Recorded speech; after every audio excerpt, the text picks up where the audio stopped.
Hey,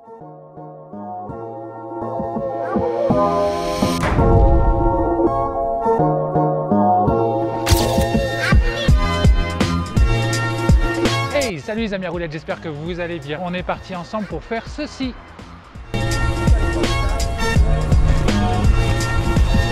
Comme tu as pu voir dans cette vidéo, je vais t'apprendre mes techniques pour garder une vitesse constante dans des descentes que tu vas faire en roller, afin que tu puisses aller au travail et que tu aies une descente et que tu n'aies pas peur de pouvoir prendre tes rollers pour aller jusqu'à ton travail parce qu'il y a une descente qui te gêne. Mais juste avant, pour ceux qui ne me connaissent pas encore, je suis Bruno B, j'ai créé cette chaîne de roller parce que je me suis aperçu qu'il y avait beaucoup de chaînes de roller quad en anglais mais pas beaucoup en français. Celles que j'ai vues en français manquaient un petit peu de structure, donc j'ai décidé de te faire quelque chose à mon niveau, avec ce que je peux, pour t'amener le maximum d'informations et que tu puisses à ton tour apprendre le roller beaucoup plus vite que moi, beaucoup plus vite que quelqu'un qui n'a pas la chance de pouvoir avoir accès à des vidéos en français.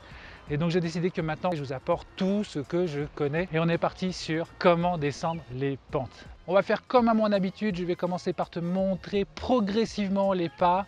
On va y aller petit à petit, progressivement, graduellement. J'ai pas trop d'autres trucs en main, c'est pas grave. Et on va apprendre à anticiper notre pente, à commencer à sentir les sensations de ralentissement et on va pouvoir jauger un petit peu comment est la pente. Surtout si jamais tu n'as pas fait de pente et que tu as vraiment peur d'une pente, choisis une petite pente comme celle-là où tu sais qu'il n'y a rien au bout, où il n'y a pas de circulation, comme ça tu es sûr que tu es tranquille. Petite astuce, si tu es en dehors et que tu es en train de te balader et que tu ne connais pas le terrain et que tu es sur une pente et qu'en bas tu ne sais pas ce qu'il y a, dans ces cas-là, enlève tes rollers, vas-y à pied jusqu'en bas, regarde, observe si c'est jouable, s'il n'y a pas des véhicules qui montent en contresens, s'il n'y a pas un croisement avec des dangers, enfin tout le danger qui puisse être devant toi. Et à ce moment-là seulement, commence à faire ta pente tranquillement pour être sûr que tu risques pas de te faire mal en bas, ça serait dommage. Voilà, on va utiliser 3 techniques pour celle-là. On va utiliser la plus simple qui s'appelle le chasse-neige qui permet de gérer ta vitesse, qui te permet de ne pas trop user tes gommes. Le chasse-neige, ce sera la première technique qu'on va utiliser. On va utiliser une deuxième technique, ce que j'appelle le snake. Je t'expliquerai en fin de vidéo. Et la troisième technique pour s'arrêter qui sera peut-être un dégradé de plusieurs freinages. Je pense qu'on va faire plutôt du power stop. Donc si tu n'as pas vu ces vidéos, elles se sont affichées juste là dans le lien. Tu as la vidéo pour apprendre le chasse-neige, tu as la vidéo pour apprendre à faire le power stop et la vidéo du snake, tu vas la prendre ici. Voilà. Allez, on est parti ensemble. Allez, on est parti.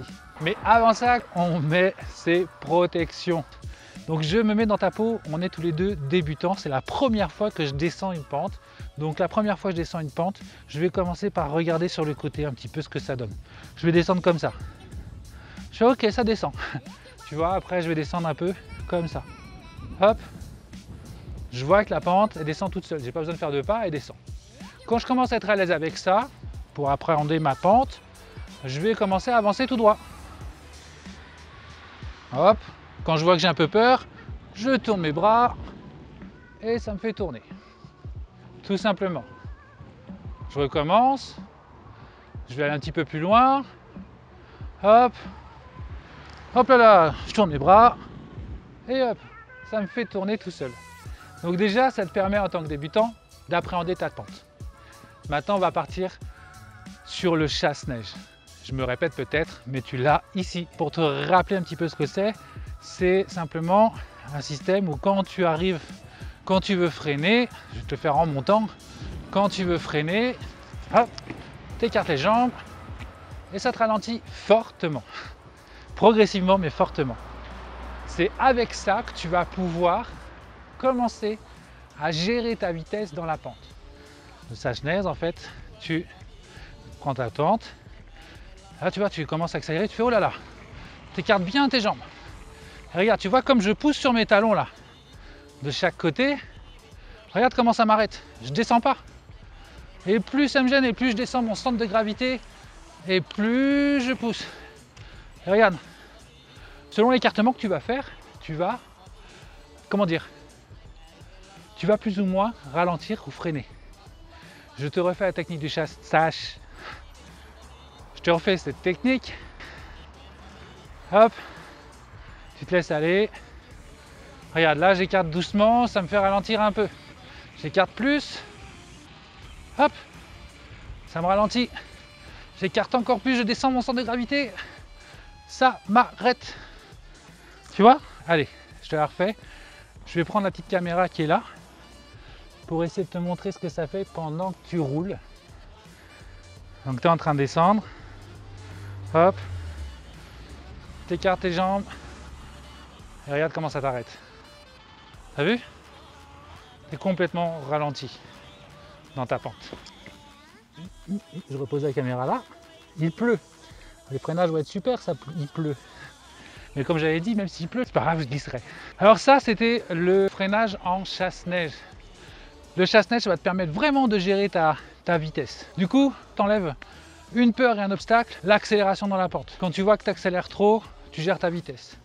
Et tu vas voir qu'au fur et à mesure que tu vas gérer ta vitesse, tu vas accélérer de plus en plus dans les pentes parce que tu vas prendre confiance en toi et que tu vas commencer à avoir des techniques de freinage qui vont s'additionner à ton chasse-neige. Plus ça va aller, plus tu vas te sentir à l'aise. Je te jure que je suis passé par le même chemin que toi, la peur de la pente. Je l'ai encore, hein, je t'avouerai qu'il y a certaines pentes, je ne les prends pas, j'enlève mes rollers et je descends à pied. Je suis comme vous et que je suis passé par les mêmes étapes que vous et qu'à un moment donné, j'ai dû lutter contre ma peur pour pouvoir faire telle évolution ou telle évolution. Maintenant, on va partir sur la deuxième technique. La deuxième technique, c'est le power stop que je t'ai fait déjà en tuto ici et qu'on va utiliser dans les pentes. Donc le power stop pour s'arrêter toujours à vitesse graduelle. On est débutant, on apprend, donc on n'a pas besoin de faire des trucs de fou et d'aller toute vitesse. Voilà, j'y vais doucement, je commence en moitié de course. Hop. Donc tu as juste à utiliser ce mouvement. Fais-le doucement au début, n'aie pas peur. Donc voilà, tu vas tout doucement, hop. Tac, tu te baisses bien sur tes genoux, tu te retournes, hop. Et tu t'arrêtes. On n'oublie pas de bien se baisser. Baisser son centre de gravité pour s'arrêter. Et ainsi de suite. Tu le fais de plus en plus sur ta courbe, de plus en plus vite, de plus en plus ample, jusqu'à ce que tu n'aies plus cette boule au ventre qui t'empêche d'activer tes freinages. Allez, on est parti. Hop, donc on va un petit peu plus vite, un peu plus loin, on se baisse bien, on se tourne, hop, on s'arrête. Et ensuite, tu accélères petit à petit jusqu'à ce que tu puisses faire des beaux power stop. Alors moi, j'aime bien les transformer en power slide. La différence entre le power stop et le power slide, c'est le même mouvement, sauf que le power slide, tu appuies un peu moins ton roller de façon à glisser plus longtemps, c'est plus pour faire de la figure. Je vais poser ma caméra un peu plus par là. Hop, on va la mettre là. Voilà. J'espère que tu verras l'effet. Et on est reparti. Je vais prendre un peu plus de vitesse. Hop. J'aurais dû mettre ma caméra plus bas, on verra. Tac, je vais plus vite. Je me baisse, je me tourne et je m'arrête. Alors, tu roules, tu te baisses, tu tournes et tu l'envoies. Il n'est vraiment pas plus compliqué que ça à faire. Te baisser, te tourner, l'envoyer, comme je t'ai fait dans la première vidéo où je t'apprends à faire le power slide et le power stop. Pardon. Maintenant, on va parler du snake. Cette technique va te permettre de pouvoir descendre et aussi gérer ta vitesse, mais d'une autre façon que le chasse-neige en direct. C'est-à-dire que tu vas jouer sur la gravité. C'est simplement, c'est que tu vas faire des virages et à chaque fois que tu vas faire des virages, tu vas essayer de remonter un petit peu dans la pente pour limiter ta descente en fait. Ce qui fait que du coup, tu vas aller tout doucement en descendant parce que tu vas utiliser toute la surface de ta pente pour pouvoir limiter cette attirance vers le sol, en fait, cette gravité qui va te faire descendre de la pente très rapidement si tu restes tout droit. Donc tu divises par je ne sais pas combien cette gravité en faisant des zigzags, un peu comme font les skieurs. C'est pratiquement le même système, voire pareil, sauf que j'ai jamais fait de ski, donc je peux pas le confirmer. Mais voilà, je te la montre tout de suite, tout doucement. Donc toujours pareil, on est débutant, on teste d'abord, hop, on vient là, on tourne, hop, tout doucement. On voit que ça nous arrête, on tourne, hop, tout doucement, hop, voilà. Et si on se sent bien, on va jusqu'en bas comme ça, tout doucement. Hop, tu vois, et quand tu descends trop vite d'un côté, tu remontes un peu plus de l'autre côté, et ainsi de suite. C'est vraiment la technique la plus simple que tu puisses avoir pour pouvoir descendre une pente en toute sécurité quand tu n'as pas de circulation ou que ce n'est pas un trottoir trop serré. Voilà, Le snake, il est vachement utile quand tu as des grandes largeurs de pente.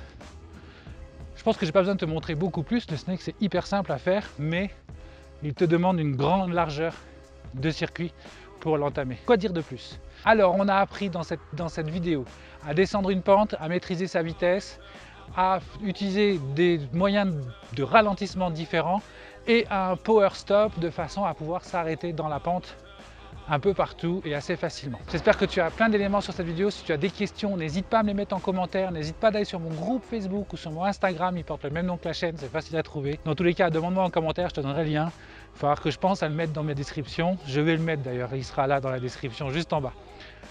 N'hésite pas à partager, peut-être que dans ton entourage ou dans tes connaissances, il y a quelqu'un qui a envie de faire du roller mais qui ne sait pas, qui a peur, qui se dit j'ai personne pour me donner un coup de main, j'ai honte. Voilà, il va pouvoir retirer cette barrière. Partage-lui des vidéos, il va pouvoir apprendre même dans son petit coin et comme ça il va t'appeler en disant hey, on va faire une partie de balade de roller. Partage, moi ça me permet aussi de me faire connaître. N'oublie pas de mettre des pouces bleus, ça me fait référencer ma vidéo, ça me fait monter un petit peu et ça va me permettre de pouvoir avoir un peu plus d'abonnés et pouvoir vous faire des lives parce que je ne peux pas en faire tant que j'ai pas 1000 abonnés. Je vous avais promis aussi une chose, je suis un peu long sur la fin mais je vous avais promis aussi une chose, c'est que quand je vais avoir 1000 abonnés, je vous apprendre à descendre des escaliers avec 3 méthodes différentes. Une méthode simple, une méthode qu'on appelle, moi que j'appelle un peu le canard aussi, et une méthode qu'on appelle le tac-tac, mais qui est propre au roller quad, parce qu'on n'a pas, voilà, on n'a pas les mêmes façons de l'anticiper que le line. Je vous montrerai ça. Voilà, j'espère que ça vous a vu les amis à roulettes. Allez, salut!